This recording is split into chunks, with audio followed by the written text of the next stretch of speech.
अच्छा, सबसे पहले आप अपने ईबे के अकाउंट में जब लॉगिन होते हैं तो आपको यहाँ पे सबसे ऊपर सेल का बटन नज़र आ रहा है। सेल के बटन के ऊपर आप क्लिक करते हैं तो आपके सामने ये जो पेज इस टाइम खुला हुआ है ये खुल जाएगा सेलर हब वाला। ठीक है। और सेलर हब के ऊपर आप जब लिस्टिंग्स के ऊपर कर्सर लेके जाएंगे तो सबसे टॉप के ऊपर है क्रिएट लिस्टिंग। अच्छा, अब जब आप क्रिएट लिस्टिंग के ऊपर क्लिक करते हैं तो आपसे ईबे सबसे पहले ये पूछता है कि आपकी आइटम का कोई एक कीवर्ड बता दें या उसका कोई मैन्युफैक्चरर पार्ट नंबर बता दें या उसका यूपीसी बता दें। तो अगर आपके पास, अगर आप कुछ नहीं बताना चाहते, अगर आप वैसे ही कोई कैटेगरी सिलेक्ट करना चाहते हैं तो आप वैसे कैटेगरी सिलेक्ट कर सकते हैं। ठीक है। तो अब मैं जो है मेरे पास कोई यूपीसी नहीं है या इसका, अगर मैं यहाँ पे कोई कीवर्ड टाइप कर दूंगा तो ये मुझे कोई सजेशंस दे देगा जो पहले से लिस्टेड हैं ईबे के ऊपर आइटम्स, उनकी सजेशन दे देगा कि अगर आप इस तरह की ही एक आइटम बेचना चाहते हैं तो आप उसे कॉपी कर लें। लेकिन हम ऐसा नहीं करते, हम तो अपनी ब्रांड न्यू लिस्टिंग क्रिएट करते हैं। मैं यहाँ पे ब्राउज कैटेगरीज पे क्लिक कर दूंगा। ब्राउज कैटेगरीज में जाके मैं अपनी कोई भी, मेरी जो भी कैटेगरी है मैं वो सेलेक्ट कर लूँगा। लेट्स से मैं कह देता हूँ जी मेरी home and kitchen, home and garden मेरी जो है वो कैटेगरी है, और आगे मैं कोई एक और कैटेगरी सेलेक्ट कर लेता हूँ।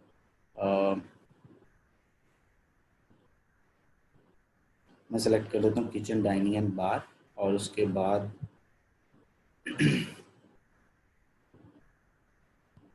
यहाँ से कोई भी एक कैटेगरी में सेलेक्ट कर लेता हूँ। किचन टूल्स एंड गैजेट्स में जाके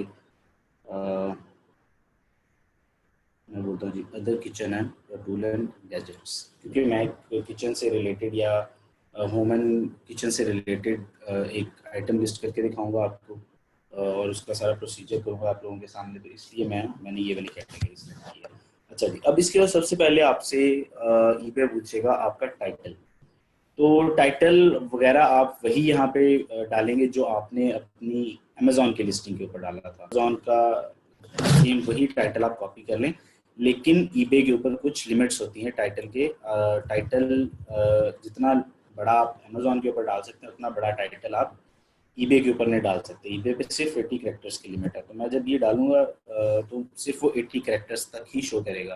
तो कोशिश करें कि आप पहले ही अपने टाइटल को मॉडिफाई कर लें और लिमिट कर लें 80 कैरेक्टर्स तक। ठीक है, उसके अंदर जितनी पॉसिबल इंफॉर्मेशन आप 80 कैरेक्टर्स तक दे सकते हैं वो दे दें। उसके बाद आपके पास ऑप्शन होती है सब टाइटल, जो कि आपको, जिसके लिए ईबे चार्ज करता है $1.5। ठीक है। ये टाइटल होता है आपके मेन टाइटल के बिल्कुल नीचे ब्रैकेट्स में, ये वाला टाइटल शो होता है, और इसमें इसे आप जो है वो और मजीद डिफाइन कर सकते हैं अपने प्रोडक्ट को इस टाइटल के अंदर। उसके बाद आपके पास ऑप्शन आती है कस्टम लेबल की। कस्टम लेबल का मतलब, जैसे हम अमेजोन पे जब लिस्टिंग करते हैं तो हम वहाँ पे एक SKU डालते हैं अपने रेफरेंस के लिए, जिसे बोलते हैं स्टॉक कीपिंग यूनिट। तो वो यहाँ पे आप अपने रेफरेंस के लिए वही SKU डाल दें, जो भी आप SKU डालना चाहते हैं। तो मैं ये रिकमेंड करूँगा जो आपने अमेजोन पे डाला हुआ है, अगर आप अपनी ही लिस्टिंग बना रहे हैं, अपनी ही अमेजोन वाली आइटम की लिस्टिंग ईबे के ऊपर बना रहे हैं, तो वही वाला SKU यहाँ पे डाल दें। लेकिन अगर एज अ प्रॉक्सी सेलर आप किसी के आइटम लिस्ट कर रहे हैं तो फिर आपने जो भी अपने रेफरेंस के लिए जो भी यहाँ पे लिखना है वो लिख लें। उसके बाद कैटेगरी जो हमने अभी सिलेक्ट की है चाहते हैं उसके लिए शायद ईबे आपको चार्ज करे।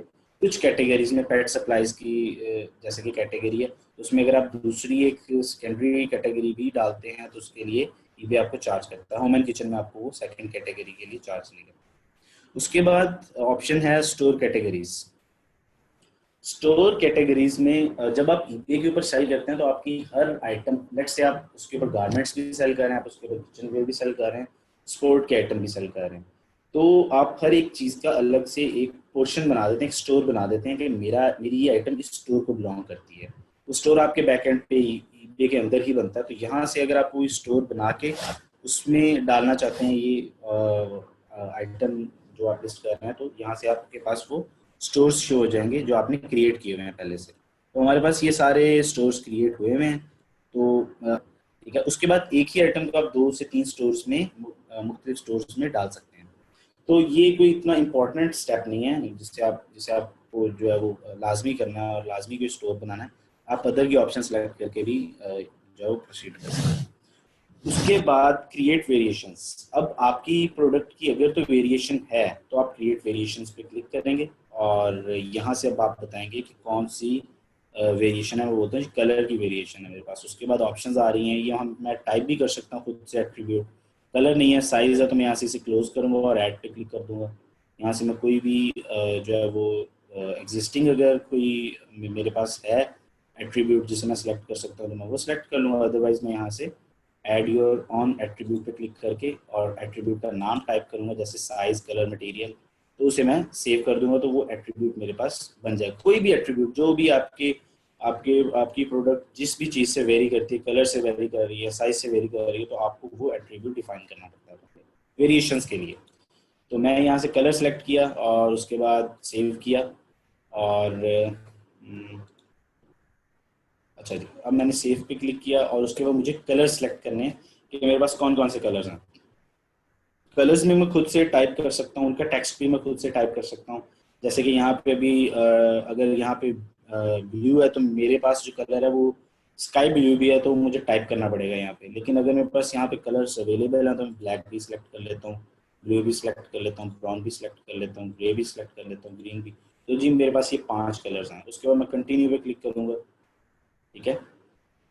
और अब मुझे तस्वीरें ऐड करनी है और उसके बाद ये मेरे पास वेरिएशंस तो मैंने डिफाइन कर दी, मेरे पास 5 कलर्स हैं। ये तो वेरिएशन के ऑप्शन में होगा, मैं इससे ज़रा रिमूव कर दूं।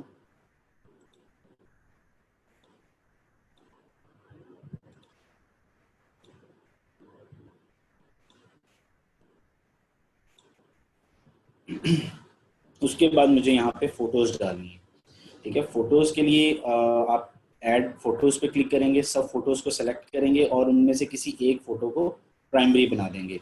और उसके बाद अगर आपको वेरिएशन की फ़ोटोज़ डालनी है तो वो भी आप अलग अलग से डालना चाहते हैं तो आप डाल सकते हैं वेरिएशन की फ़ोटोज़, ठीक है। और वेरिएशंस वाले केस में आपको यहाँ पे हर एक का अलग अलग एसकेयू देना पड़ेगा, हर एक का अलग से यूपीसी देना पड़ेगा। अगर आप फोटो डालनी है तो फोटो अलग से डालनी पड़ेगी। अगर आप डालना चाहते हैं, अगर आप चाहते हैं कि डिफ़ॉल्ट फ़ोटोज़ ही यूज़ हों तो आप डिफ़ॉल्ट फ़ोटोज़ को ही जो है वो यूज़ कर सकते हैं। अगर आप चाहते हैं कलर की यूज़ हों अलग अलग से, तो आपको कलर सेलेक्ट करना पड़ेगा। तो आपसे बोलेगा हर कलर की अलग से फ़ोटोज़ सेलेक्ट करो। पहले मैं ब्लैक की फ़ोटोज़ को सेलेक्ट कर लूँगा, अपलोड कर लूँगा, उसके बाद ब्लू की, उसके बाद ब्राउन की, ग्रे की और उसके बाद ग्रीन की, ठीक है। तो ये तरीकाकार है वेरिएशन लिस्टिंग्स के लिए। अच्छा, उसके बाद आपने यूपीसी में अगर सिंगुलर है या वेरिएशन है, अगर आपके पास यूपीसी है तो आप यहाँ पे यूपीसी लिख दें, अगर नहीं है तो यहाँ पे डज नॉट अप्लाई को सेलेक्ट कर लें, ठीक है। उसके बाद अगर मैं यहाँ से सेव एंड क्लोज कर दूंगा तो ये मेरे पास जो मेरा वेरिएशंस की लिस्टिंग का डाटा है वो सेव हो जाएगा। लेकिन मुझे वेरिएशंस तो क्रिएट नहीं करनी, मुझे आप लोगों को दिखानी है सिर्फ एक सिंपल सिंगुलर लिस्टिंग क्रिएट करके दिखानी है, ठीक है। उसके लिए मैं यहाँ से पीछे जाऊंगा और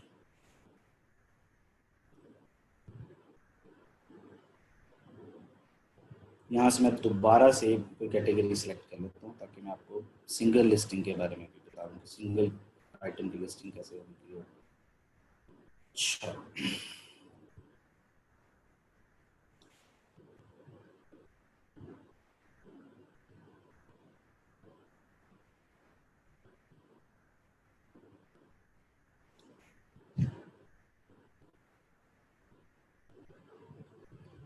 अच्छा जी, अब वेरिएशंस पे हमने बात कर ली, वेरिएशंस के बारे में आपको सब कुछ समझ आ गया होगा। उसके बाद है ना आप ईबे आपसे पूछता है आपका ब्रांड नेम। मैं ब्रांड नेम में अपना जो भी मेरी लिस्टिंग के ऊपर ब्रांड नेम है, अगर आप अपनी अमेजोन की लिस्टिंग को कॉपी कर रहे हैं ईबे के ऊपर तो आप अपना ब्रांड नेम लिख देंगे। अगर आप किसी proxy seller as a proxy seller किसी की आइटम लिस्ट कर रहे हैं तो आप यहाँ पे उस बंदे की जो लिस्टिंग है उसका ब्रांड नेम लिख देंगे यहाँ पे।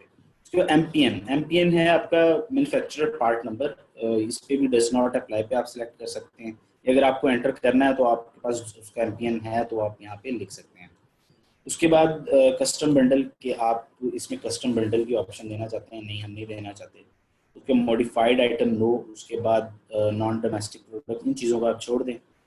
कंट्री रीजन ऑफ मैन्युफैक्चर आप सेलेक्ट कर लें, जो भी है। लेट्स से अगर चाइना है तो आप यहाँ से चाइना सेलेक्ट कर लें, ठीक है। और उसके बाद है अगर आप कोई वार्निंग देना चाहते हैं यहाँ पे तो हम वार्निंग कोई भी नहीं देना चाहते। ये बेसिकली होता है होम एंड किचन में कुछ वार्निंग्स वगैरह अगर आप देना चाहते हैं, कोई चॉकिंग हैजर्ड्स देना चाहते हैं, बच्चों के लिए कोई वार्निंग देना चाहते हैं तो आप यहाँ पे टाइप कर सकते हैं।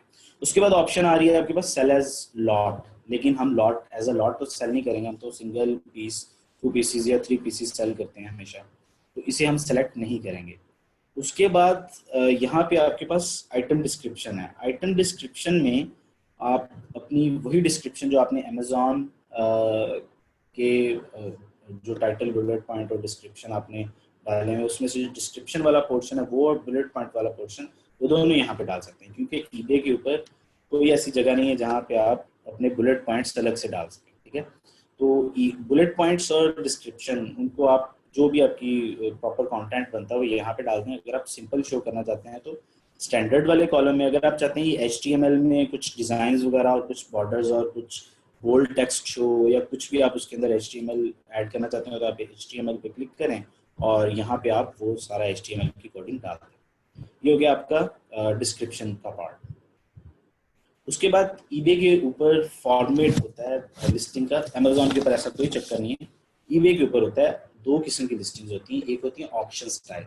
ऑक्शन स्टाइल कुछ टाइम पीरियड के लिए होती है और उसमें बिडिंग चल रही होती है और आप अगर एज अ लॉट सेल कर रहे हैं तो आप फिर ऑक्शन स्टाइल सेलेक्ट करते हैं ताकि कोई कोई बंदा अच्छी बिड लगाए और आप उसकी बिड एक्सेप्ट करें और उससे जितनी भी लॉट है वो उसे सेल करते हैं आप, ठीक है। तो ऑप्शन तो हम लिस्टिंग नहीं करते क्रिएट कभी भी, हम फिक्स्ड प्राइस करते हैं अपने केस में, क्योंकि हम तो FBA से शिप करवा रहे हैं ना, तो हम फिक्स्ड प्राइस लिस्टिंग करते हैं। फिक्स्ड प्राइस में आपने सिर्फ चंद एक यूनिट्स बेचने हैं, फिक्स्ड प्राइस पे बेचना है, उसकी कोई ऑप्शन नहीं है, बस आपने एक प्राइस बता दिया उसी प्राइस पे बेचना है, ठीक है।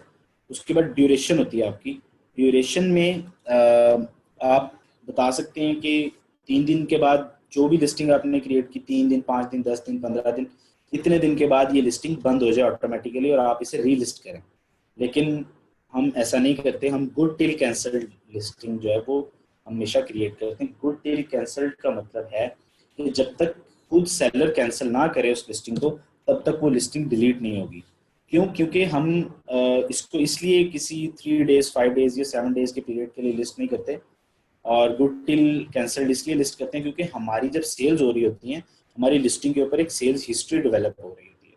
तो सेल्स हिस्ट्री हमें आने वाले ऑर्डर्स के लिए हेल्प करती है और हमारी लिस्टिंग की जो पोजीशन है वो भी इम्प्रूव हो रही होती है ईबे के ऊपर, तो और उसका एक बैकग्राउंड बन जाता है लिस्टिंग का। इसलिए हम हमेशा good till cancelled listing create करते हैं, इसकी कोई ड्यूरेशन नहीं रखते हैं।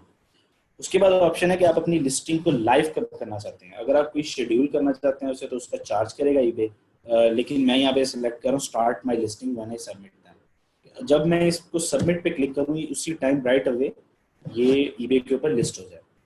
उसके बाद वो पूछ रहा है जी बाय नाउ प्राइस क्या है आपकी। आपने अब यहाँ पे जो आप अपनी प्राइस देना चाहते हैं वो यहाँ पे लिखेंगे, जिसको कस्टमर बाय करेगा आके और उसे वो प्राइस शो होगी, वो प्राइस यानी कि जो आपकी सेल्स प्राइस है इन शॉर्ट, ठीक है। उसके बाद बेस्ट ऑफर वगैरह, ये अगर आप कुछ उसके ऊपर ऑफर्स वगैरह देना चाहते हैं, अगर आप भी एक मतलब अगर कस्टमर ईबे का कस्टमर आपको ऑफर भी भेजता है ना कि मुझे आप ये चीज़ इतने में दे दो, ठीक है, और जो आपका मतलब वो आपको एक ऑफर की तरह डिस्प्ले होती है, आपकी ईमेल आ जाती है आपको कि आपके फलां कस्टमर ने ऑफर दी है कि अगर आप $20 की बेच रहे हैं तो वो अपनी ऑफर देगा जी मुझे $15 की दे दें।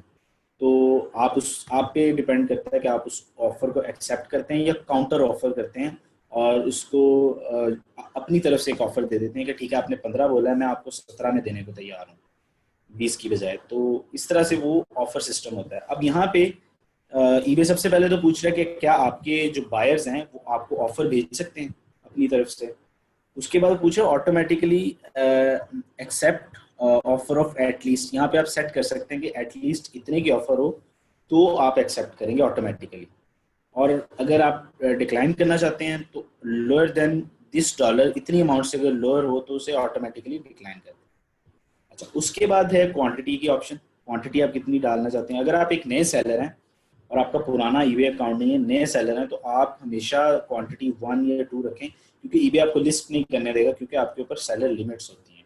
तो स्टार्ट में 1 क्वांटिटी 2 क्वांटिटी रख के जब आपकी सेल स्टार्ट होती हैं फिर आपको ईबे खुद ही बोल देता है कि आप ईबे से रब्ता करें कॉल करके, जो ऑनर है वो खुद कॉल करे और रिक्वेस्ट करे उनके कस्टमर सपोर्ट नंबर पे कॉल करके रिक्वेस्ट करेगा कि मुझे अपनी सेल्स लिमिट जो है वो इंक्रीज करवानी है, ठीक है। तो फिर उसके बाद आप जैसे जैसे सेल्स लिमिट इंक्रीज होती जाती है, आप उस तरह से अपनी क्वांटिटी और अपनी लिस्टिंग, नंबर ऑफ लिस्टिंग्स को इंक्रीज कर सकते हैं।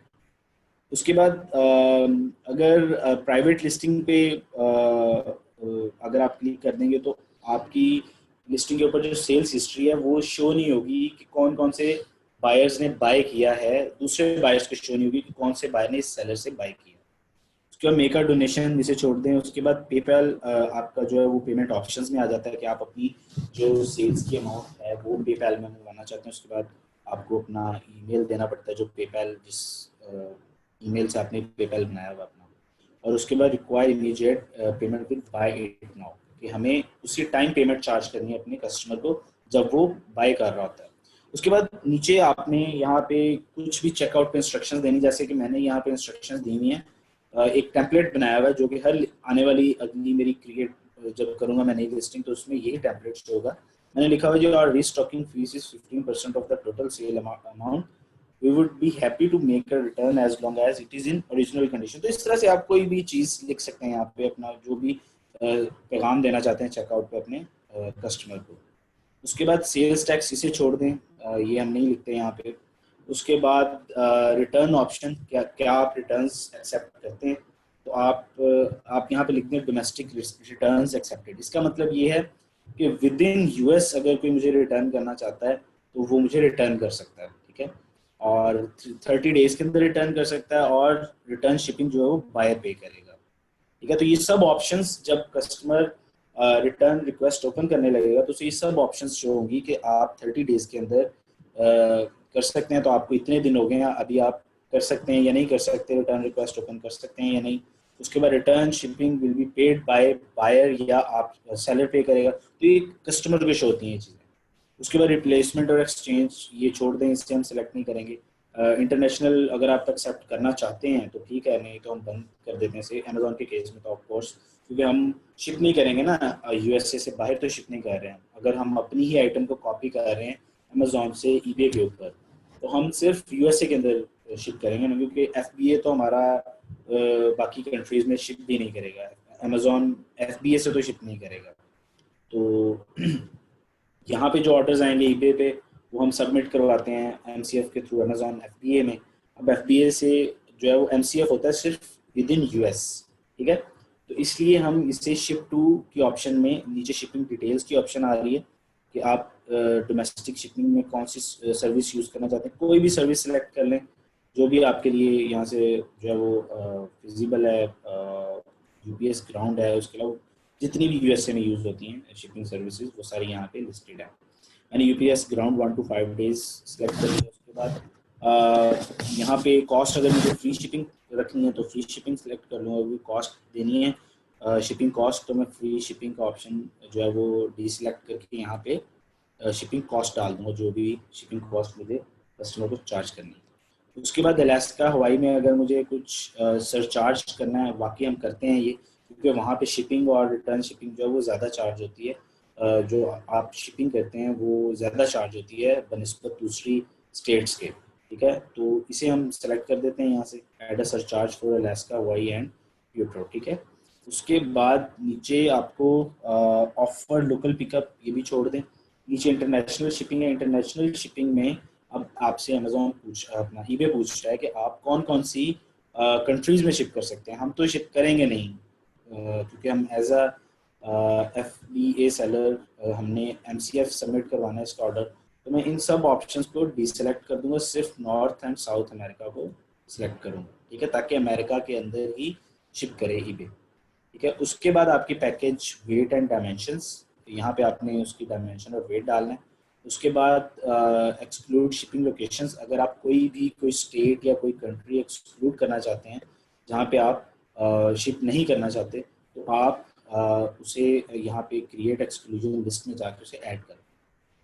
उसके बाद आपके पास आती है आइटम लोकेशन।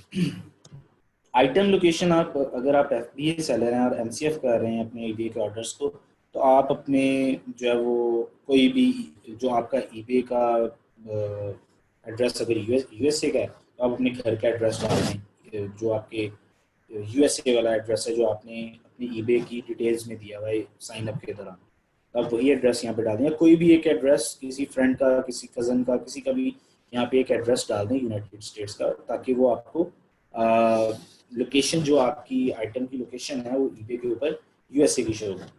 अब यूएसए के अंदर अगर आप पाकिस्तान से बैठ के पाकिस्तान की लोकेशन यहाँ पे डाल देते हैं लेट्स से, तो आपके कस्टमर को शो होगा कि ये बंदा पाकिस्तान से बैठ के सेल कर रहा है। अब कस्टमर आएगा, कस्टमर बोलेगा नहीं ये तो पाकिस्तान से सेल कर रहा है, मुझे आने में टाइम लगेगा, तो मैं इसे ऑर्डर नहीं कर रहा। कस्टमर प्रेफर करेगा, और कुछ कस्टमर्स फिल्टर भी लगाते हैं कि जो सेलर्स यूनाइटेड स्टेट्स की लोकेशन में बैठे हुए हैं या फलां जगह की लोकेशन में बैठे हुए हैं उनकी मुझे लिस्टिंग्स शो करो। तो हम हमेशा यहाँ पे यूनाइटेड स्टेट्स की कोशिश करते हैं कि यहाँ पे लोकेशन, आइटम लोकेशन डालें। उसके बाद अगर आप अपनी लिस्टिंग को प्रमोट करना चाहते हैं तो यहाँ पे बूस्ट योर आइटम्स पे क्लिक करें, और उसके बाद आपको वो कोई एड रेट यहाँ पे बताना पड़ता है परसेंटेज में, जो कि नीचे ईबे भी बता रहा होता है कि आप 6.2 कंपेटिटिव एड रेट आप डाल दें। 6.2% का मतलब है कि 6.2% ईबे आपसे लेगा आपकी आइटम्स का जो भी सेल होंगे, ठीक है। उसके बाद आपकी लिस्टिंग फीस है जो कि इस टाइम 0 शो हो रही है। कुछ केसेस में ये यहाँ पे कुछ नॉमिनल सी फीस भी शो होती है, लेट्स से $1 या $1.5 या 50 सेंट्स या 20 सेंट्स, इस तरह से आपको फीस शो होती है आइटम लिस्ट करने की।